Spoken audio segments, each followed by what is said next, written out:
The past is a gaping hole. You try to run from it, but it ends up catching up with you anyway. Your only chance is to face it, but it's like staring into the void, ready to swallow you whole.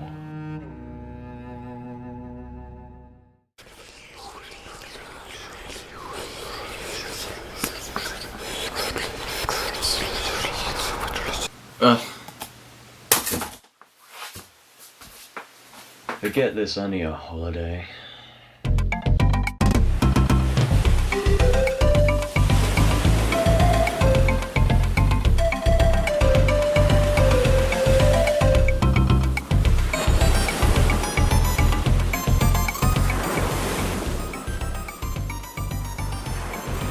Yeah, I'm done with this.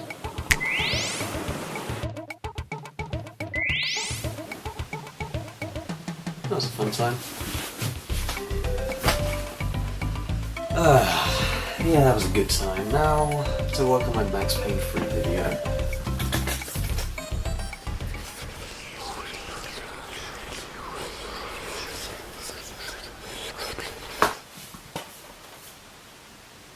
Oh, for fuck.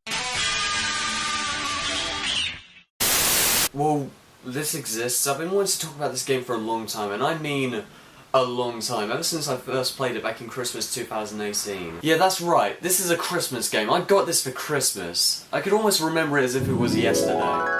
I'd got some pretty decent games that year, Tony Hawk's Downhill Jam, DMC 1 and 2, but this one stuck out like a sore thumb. In fact, it wasn't the only game I got by this company that year. I also got Detonator, a puzzle game which upon revisiting for this video I devised that it was alright. I might go into further detail in a future video. In fact, when I was starting out, I wrote down a list of ideas for future videos, and this was one of the first that came to mind. I wanted to talk about it that much. Anyway, for those who aren't in the know, the Sniper 2 was released in November 2002 in Japan, and March 2004 in the UK. Why they took nearly 2 years to port this over, I will never know.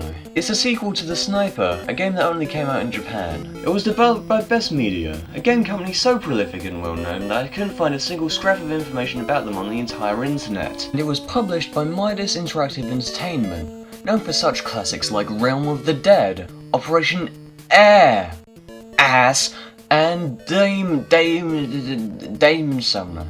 Oh yeah, they also published Dynasty Warriors 2 and Army Men 2 in the UK. But seriously, Midas were mainly known for publishing massive amounts of shovelware to the PS1, PS2, and even the Wii and DS. Here's all the Midas games I own, and trust me, I plan on getting some of these soon enough. Now, if Midas sounds familiar, that's probably because many other YouTubers have covered their games. Either that or you had to grow up with one of these games yourself, in which case I feel very sorry for you. For example, Tennings, Square Jack, Kid Icarus, and even fucking PewDiePie have covered their games. What a fucking... With Tennings being the first person to ever upload anything about the game, the video itself is just a compilation of the funniest bits from the cutscenes. And trust me, we'll get to those cutscenes soon enough, because they're... yeah, that's something else. Anyway, this game has gained quite the reputation over the years. A lot of people have said this is the worst game on the PS2, one of the worst games of all time, and I don't really think so. It's not even the worst from this company, and by the end of the video you're going to see that this game really isn't that bad. There's a reason why my title was in air quotes. But without further ado, let's get into what you came here for, the review.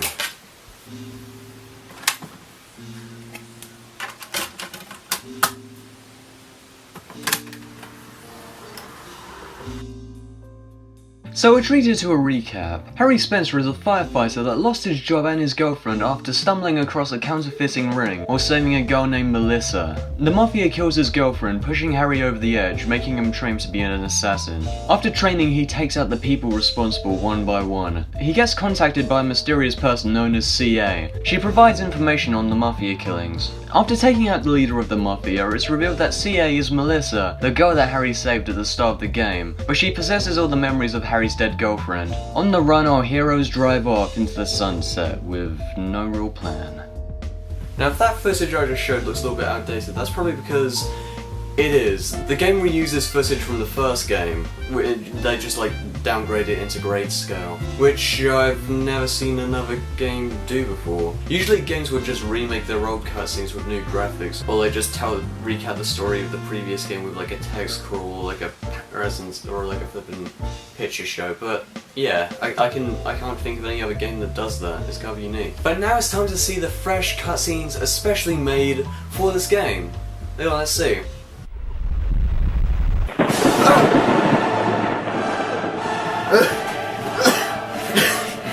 the heck is that? El Diablo, no! Actually, it's not that bad. I mean, sure, the characters look a little bit blocky, but So our intrepid heroes drive past a man whose car's breaking down. Sorry, kid. CA scolds Harry for leaving the man behind, so they decide to pick him up. The guy's name is Stanley Jones. And he's suddenly there. Anyway, the gang get hungry, so they decide to go to a place Stanley recommended. It'll be my treat, I insist. When they arrive, Stanley bumps into a scary guy, who Harry says smells like a killer. why do all the killers wear the same fucking cologne or something? Then some hitmen show up and shoot up the place, and Stanley is just... He's throwing shots. The lady at the stand retaliates with a fucking assault rifle and passes Harry's sniper rifle, while Stanley jerks off two invisible cocks. Okay, so I just realised while editing that, there's a bit, when it comes to the bit where the flippin' lady's shooting the assault rifle, there's like a split second, oh wait, let me find it, where she's not holding the assault rifle, just like pops in. Oh my god, it's fucking sucks. Wait, hold on a second, they just took the assault rifle asset and added a flippin' scope onto it. And there actually is this flippin' sniper rifle asset in the game, so what's the point? CA is pinned down and it's our job to take out the hitman. This is where we get first look at gameplay. A miracle! We need a miracle! At the start of the mission, you can change the time of day, which does nothing, and your position, which I used like 3 times in the entire game. Anyway, when you're in a mission, you can walk around and get a better angle on your target. Very slowly. You can use the L1 and L2 triggers to look down and up, which is kind of pointless really. Pressing X puts you into scope mode, and pressing X and O allows you to zoom in and out. And pressing the square button allows you to go back into normal view. R2 is fire, and you can use the right stick, yes, the right stick, to look around. On top of all the other commands being on the right hand of the controller, it gets really uncomfortable. That's until I found out you could also use the D-pad to move in scope mode as well, which I preferred. I noticed the right stick was way more floaty than the D-pad. Also, the game is more advanced than just point and shoot. You have to judge distance, the speed at which your target is moving, how fast the bullet will go, and it's satisfying to finally pull it off, land the headshot and see the kill cam, even though most of the time it clips through the ground. And every time you kill someone, this happens. Scope! Ugh. That's so fucking funny. Also, you're graded after every kill. The grade you get determines what stage you play. I like this. I honestly like this. It adds a bit of replay value. In fact, I wish more games did this. The only other game I can think of that does something similar is Shadow the Hedgehog, and that game was... yeah. Me being me, I aced the entire fucking game with at least an A rank on every single mission. Because yes, I'm that much of a fucking pro. I don't really know why I'm bragging about being really good at this game, but... Don't get me wrong, it's not the most complex sniping game in the world or anything, but you can tell the developers actually put some effort in. I wish I could say the same for the in-game graphics. The character models are blocky, the animation is janky and disjointed, the character models in the FMV look like they've been left out in the sun too long, the environments are sparsely populated despite most of the game being set in a city, and I'm sorry, I didn't realise this game was set in Silent Hill. Look at this fog! Keep in mind, this came out the same year as GTA Vice City, Time Slayers 2, Medal of Honor Frontline, and Ratchet & Clank. All great looking games for the time, and they shit all over the visuals in this game. I'm sorry, but there's no excuse. Moving on to the soundtrack, it's kind of disappointing. I mean, some songs have the potential to be good, but it sounds like it's being played on a dollar store keyboard. It just doesn't really sound that good.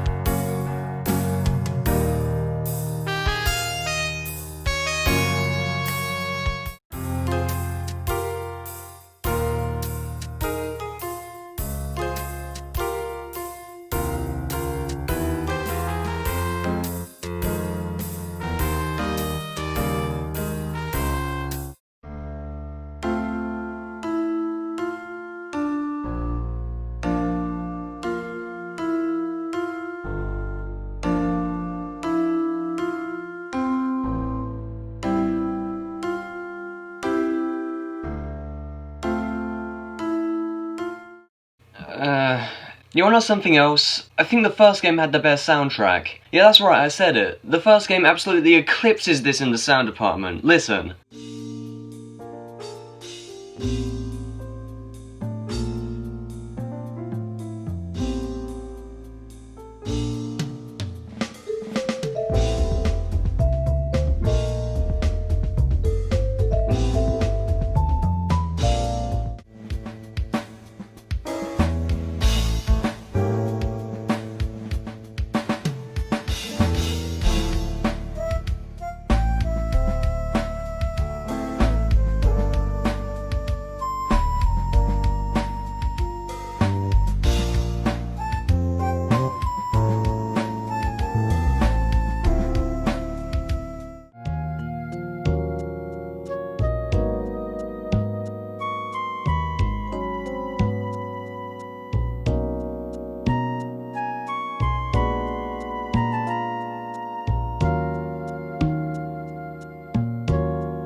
Even the Game Over theme has way more character.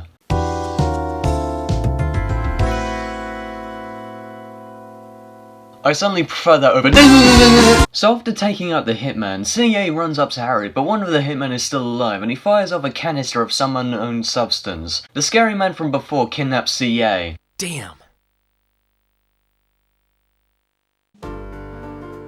And credits? What? Have I beat the game already? Well no, because the game tells its story in the TV show format. It shows an intro and outro after every stage. The only other game I can think of that does something similar is that terrible Alone in the Dark reboot that went nowhere, and the less I have to think about that godforsaken disaster, the better. I'm the light bringer. I'm the fucking universe! So Abby, the girl from the diner, is an undercover CIA agent trying to track down Gabriel, who's coincidentally the same person that kidnapped CA. The hitmen that shot up the diner were also after CA. The strange gas that one of the hitmen fired off was a hazardous bioweapon called Takimakan, which kills those who are subjected to it in 10 days. Harry and Stanley are helping Abby retrieve the bioweapon and the cure. Okay, so far this game is okay, just okay. But sadly now we have to get into the bad stuff. Sometimes the game isn't clear about your objective. One such stage in particular that was really guilty of this is this one, where your target's inside a club and the only way to get him out is to shoot out the skyline, to trigger the fire alarm, forcing everyone to evacuate. Very slowly. At the start of the mission, we're given a photo of our target.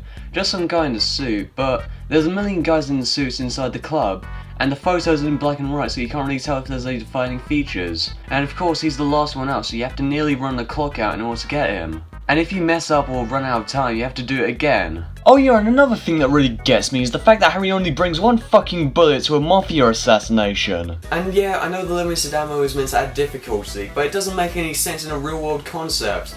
I mean, why would Harry just bring one bullet to a flippin' mafia assassination? I mean, at least give us an excuse, like you lost the rest of the bullets through a flippin' hole in his pants or something. And guess what? Every time you fail, you have to wait for it to go to black and white, and then game over, select retry, see your objectives, select the date and position, then you go. I timed it. It takes 30 seconds from the fade to black to when you're back in control, which doesn't sound like a long time, but add waiting for your target to get into position, plus the fact you're probably going to mess up and have to do it all over again. And if you can tell, it's parts like this that really seem to drag. Now, if you've been paying attention in this video thus far, you probably realised I haven't really touched on the soundtrack in this game. This is not a coincidence, because I actually recommend you play this game. Yeah, I'm being serious. Not because it's a masterpiece or anything, but solely to take the piss out of it. It's the sort of game you play with friends, and trust me, at points I was laughing my arse off. I thought I was gonna fucking die. But before I wrap things up and give this game a score, I want to talk about the final levels. This will contain some story spoilers. If you want to, you know, if you don't want that, then skip here. I recommend you skip here.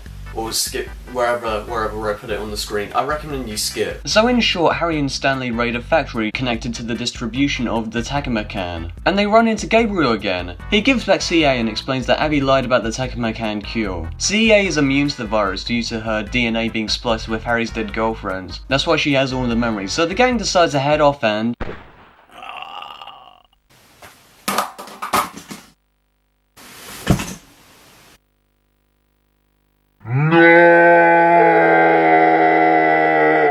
the shooter? Okay, asshole, give me something to shoot at. Come on, show me that smiling fucking face. That's for Stanley, you son of a bitch.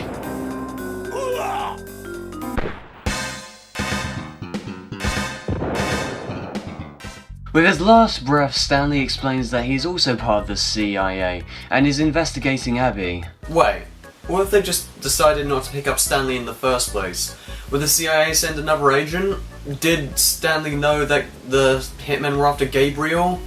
And did Stanley know that Abby was after Gabriel? I don't know. I do not know. He also explains that there's a missile launch site with a warhead containing Takamaccan inside the factory and we should stop it. Hey, Stan. Hey. No! Oh my god. It's too good. Stanley may be gone, but his memory will live on. Sorry, kid. Name's Stanley Jones. I'm a precision engineer for aquarium electronics. I recommend the chicken special, best for miles around. Ouch!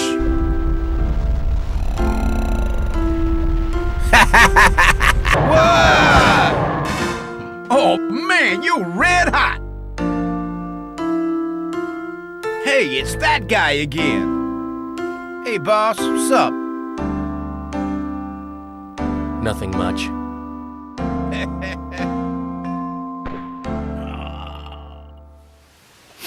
Such true words. This next mission is terrible. To defuse the warhead, you have to shoot this red dot, but I just keep on failing. I finally get the grade and move on. While Harry and Gabriel are dismantling the bomb, Robert... whatever. The mafia boss and orchestrator of the Takamaccan plan is trying to make a run for it. What can he hope to protect by going this far? His position, his power, his money? Well, he won't need any of those where I'm sending him. Naturally, I lay his ass out on the fucking pavement, but then... I don't even know how to describe it, I'm just gonna show you. Did you get him? Yes. I finished dismantling the missile as well, so...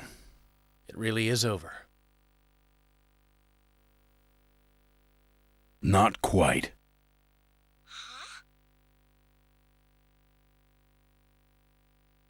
Hey, where are you going?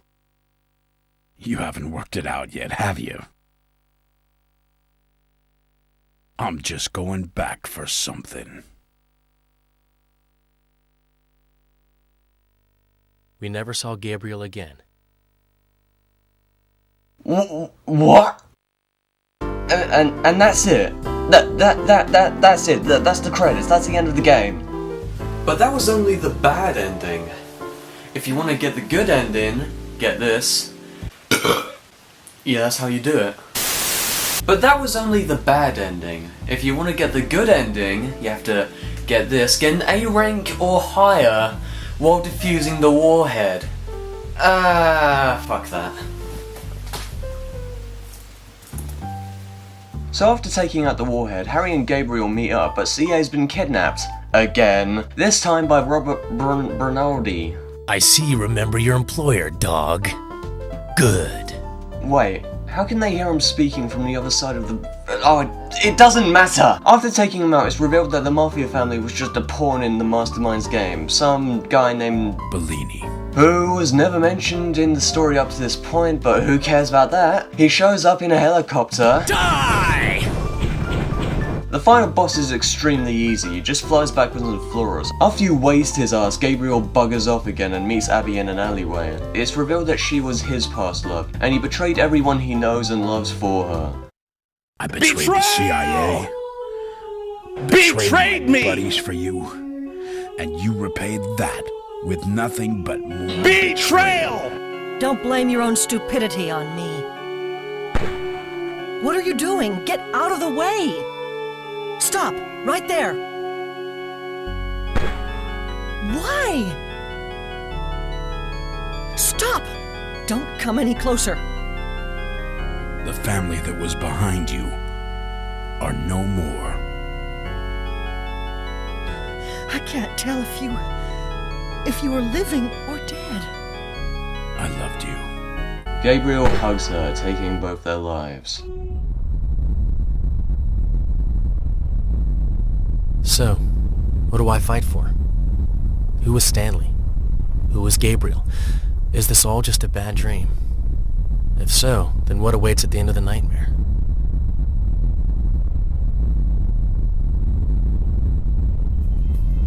Hey, Harry! Well, nightmare or not, it looks like I have to keep on living it. Oh man, I didn't see this coming.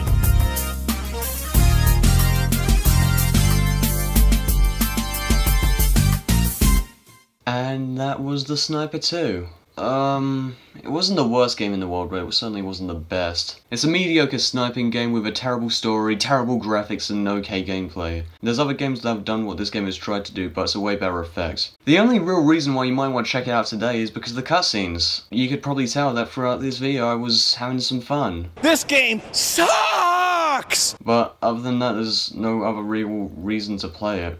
And that's why The Sniper 2 gets 3 out of 10. Hey, you can do way worse. In fact, this wasn't even the worst game I got for Christmas that year. Now that prestigious title goes to Sonic Rivals 2.